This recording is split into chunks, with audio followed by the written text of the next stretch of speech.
Halo semuanya, kali ini kita dari Digital Music University dan saya Firman dan satu lagi ada Mas Cahya atau Pak Cahya, Le Cahya.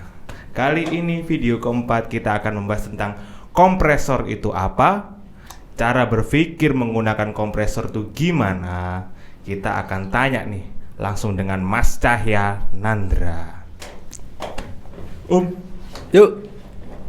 Mau tanya nih, Ya. kompresor itu apa sih, Kompresor. Gini. Jadi tahu volume ya? Pasti. Berarti. Jadi gini, intinya itu kompresor itu sebenarnya adalah automated level. Jadi alat buat ngatur volume secara otomatis, gampangannya gitu. Oh iya. Ya, daripada misalkan begini. Kita waktu itu vokal, terus vokalnya kadang nyanyinya alon, terus wow, nah, daripada begitu kan kita kalau nggak pakai kompresor sebenarnya bisa kita pakai volume nurunin. Oh iya. Gitu, ini munggah mana, munggah mana. Tapi nek kemudian beberapa track kan juga capek. Nah, akhirnya diciptakan sebuah alat yang fungsinya adalah secara otomatis ngatur ketika suaranya banter sama dia dipelani.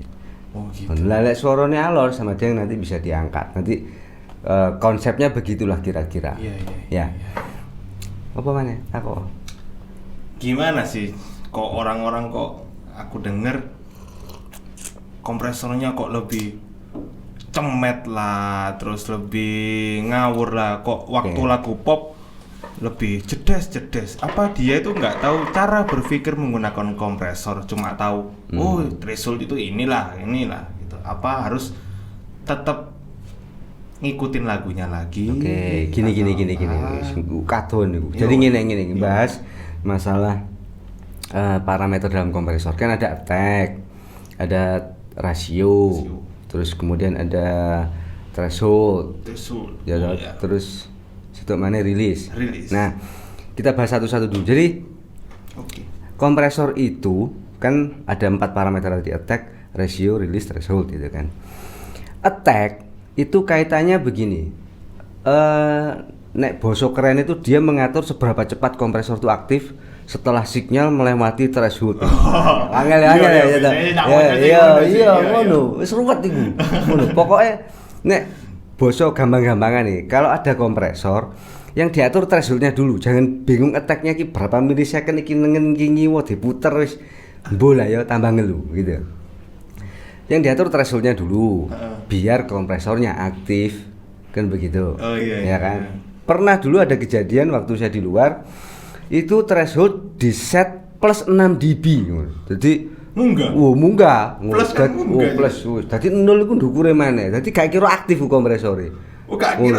Tapi orangnya sangat pede sekali. Jadi waktu live tak delok iki paham tak gak sih wong iki karepe lah gitu. Paling njaluk gini luwih panas. Nah, no plus 6 iki threshold. Jadi di atas 0 malah. Gila. Nah, intinya tuh kita atur dulu thresholdnya. Dan di kompresor kan biasanya ada indikator namanya gain reduction. Gain reduction itu menunjukkan bahwa seberapa volume yang diproses sama kompresornya. Segampangan ngono lah ya. Pokoknya kalau ono LED temur berarti kompresornya aktif. Kita atur thresholdnya biar kita tahu kalau kompresornya aktif. Setelah itu kita baru ngomong masalah attack. Masalah rilis, masalah rasio. Nah, attack itu bodoh-bodohannya ya. Itu mengatur tebel atau tipisnya suara. Tebal atau tipisnya? Tebal atau tipisnya suara. Bentar. Contohnya begini, snare. Snare ku lak nutuke sok dak gitu ya. Iya. Sama tak. Ya. Lem of cut tak. Wah. Paramore das. Oke. Semakin cepat attack, semakin tipis dia, seolah-olah pukulannya semakin tipis. No. Iya. Kalau kemudian attack-nya semakin lambat, dia seolah-olah tuh suaranya semakin tebel. Gitu. Ngatur tebel tipisnya suara itu dari attack. Kalau kemudian kita ngomong masalah tes ya, lincip enggak nek basa Jawane bujel apa runcing. Bujel itu apa? Tumpul. Nah, semakin cepat attack, semakin tumpul suaranya. Karena ibaratnya dia begitu lewat threshold itu ambang batasnya kompresor aktif. Begitu naik threshold, cek langsung dipapras cepet, cas gitu. Otomatis kan belum sempet keluar hentakannya tuh. Nah, sehingga otomatis yang terjadi adalah seolah-olah suaranya tumpul. Itu. Jadi nek misalkan kok suaranya tajam ya gitu, itu diatur attack-nya. Kok suaranya tipis yo, diatur attack-nya. Itu boso gampang nih. Habis attack yang kaitannya sama tebal tipis, kemudian rasio atau rilis dulu. Nah, rilis paling gampang snare lagi. Kan kita tahu bahwa snare itu ono sing misalkan nek apa fusion cetak gedeg cetak dan tep gitu kan. Nah, itu berarti rilisnya dilamain karena begitu kompresor aktif grek sama dia nggak dilepas dulu. Ya kan, jret dijogo dhisik baru diculno. Kan jret diculno gitu. Jadi ya sustainnya itu sama dia diteken. Jadi nggak keluar. Makanya kalau deng deng tak deg deg cetak nah itu rilisnya dilamain. Tapi nek kepengin tuang itu rilisnya dicepetin. Sehingga setelah kemudian sisiknya aktif, kompresornya aktif kan, beberapa milisecond kemudian saking cepetnya dilepas langsung sama dia. Gitu. Jadi kalau di jarum tuh maling ini jarumnya cepet cak cak cak. Nah, tang atau tak dengan snare yang sama itu bisa begitu. Atau yang tas. Nah, yang bagus itu yang mengikuti tempo. Jadi rilis itu kaitannya sama tempo juga. Jadi ono sing lagu sing deg cetas deg cetas deg iku iso diatur. Tempo lagi. Dan kalau tempo oke lah, mungkin ada kalkulasinya lah. Tempo dibagi berapa, nanti ketemunya berapa milisecond, pakai telinga aja lah. Kira-kira dengerinnya rilisnya pas nggak sama lagunya. Itu. Itu rilis. Kan ya.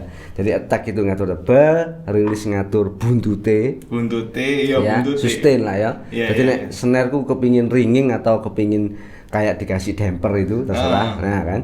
Terus ngomong masalah rasio. Nah, rasio itu kaitannya sama kecil atau besarnya suara. Besarnya suara. Semakin rasionya digedein, suaranya tambah kecil. Itu kita kerasa kok kecil banget suaranya. Duduk cemet ya, ukurannya cilik gitu loh. Ukurannya kecil. Image-nya kecil. Image cerdas gitu. Yo, itu Mas saya kan. Pakai bahasa image ya sekarang. Gitu. Ya. Jadi kalau rasio itu kan bukan logika apa teorinya itu begini. Misalkan let's say rasio 4:1 gitu ya. Itu sakjane gini toh. Ketika ada suara masuk ke kompresor lewat threshold, karena tadi kita setting 4:1, input yang 4 dikeluarin 1. Input yang 4 dikeluarin 1. Jadi 4 dB keluarnya 1 dB. Nek 8:1, input 8 dB keluarnya 1 dB. Berarti kan lebih parah tuh. Dari yang 8 dikeluarin cuma 1. Sehingga semakin besar rasio, otomatis mungkin nek bosone ngempet iku lah ya. Ngempet itu menimbulkan seolah-olah image yang kita tangkap tuh suaranya jadi kecil. Gitu. Makanya antara attack, rilis sama rasio tuh harus saling seimbang. Amannya sih antara biasanya nih aku sih, bukan rumus pakem ya, rumus pakem. Jadi antara 2:1 sampai 4:1 itu paling aman. 4:1, 2:1. 2:1. Tapi sing paling aman maneh ngatur rasio adalah tak putar wis ngono. Iki pas gak sih suara nih? Karena kan biasanya teman-teman selalu ngamatin, iku sing digawe berapa milisecond, attack-nya berapa nih? Ini jam berapa? Kesuwen dirungokno ae. Kembali lagi bahwa antara proses sama suara yang dituju itu harus sesuai dengan telinga. Jadi tolok ukurnya tuh ini, jangan pernah jarum, jangan pernah kayak begini plakin-plakin gak karu-karuan yo itu jangan. Kayeye ngono. Itu namanya kompresor kayeye. Jadi koyo yo. Jadi selalu ingat bahwa pertama itu ngatur thresholdnya, yang kedua kemudian ngatur attack rilisnya itu tadi, atau rasio juga boleh, terserah lah ya. Cuman yang penting kita tahu aku kepingin suaranya tebel.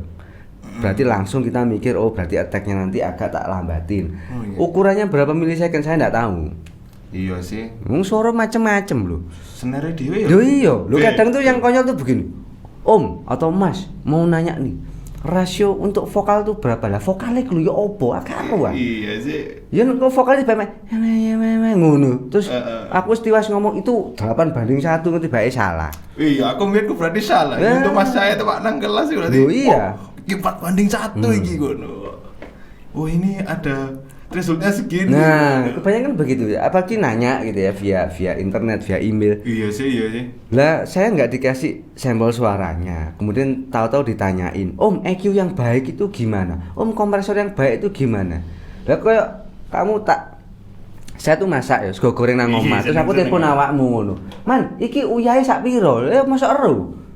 Kecuali tak sodorin, kamu makan. "Oh, Om, ini garamnya kurang segini, Om. Ini mungkin ditambahin ini dikit enak." Kan jelas. Iya. Lah aku tak tahu cuman Om bikin nasi goreng enak gimana ya tak kasih resep ya sudah selesai. Iya. Tapi kan orang nggak bisa praktek. Makanya kan saran buat teman-teman kalau nanya ke engineer atau ke apa itu tolong dikasih saya punya vokal begini. Nah, ya apa gawean enak engko omong ngono prosesmu ya apa iku sing bener. Oh gitu. Iya sih. dong, Kesuwen kok malah. kesuwen ngono. Goib. Yo dibahas tok mari ngono gak ngerti iki karepe ya opo ngono cuma. Oh, berarti mending sama saya langsung. Om, di vokal kayak gini. Email aja, misalkan MP3 lah, nggak usah WAV gitu ya. Jadi, Om aku punya vokal begini, misalkan aku pingin ngatur antara vokal sama gitar. Ini vokalnya, ini gitarnya. Nanti tolong ajarin dong kompresor gimana kan enak. Iya, Karena iya saya sih. tahu warnanya gimana, kasusnya apa, terus kebutuhannya gimana. Lagi mah ditakoi dok, settingan kompresor yang benar gimana? Lu opo? Kakak kamu naik sepeda motor tuh gasnya kecepatan berapa harusnya? Dia tergantung. Nang kampung mbok getno 100 yo mati kan gitu. Iya, balangu. Nah, begitu ya. Oh, berarti harus menggunakan kompresor pada tempatnya. Betul, apapun kayak kemarin ketika saya bahas EQ itu kan juga begitu kan. Jadi sebenarnya kalau kita ngomong mulai EQ, kompresor, terus panning, kemudian nanti balance, kita kan acak nih bahasnya. Itu semua kaitannya sama volume sebenarnya. Iya sih. Gitu. Jadi panning juga nanti tak jelasin tentang volume. Terus kalaupun kemudian kaitannya dengan level balance itu juga kaitannya apa? Itu semua pasti hubungannya dengan volume. Jadi nggak usah takut-takut lah.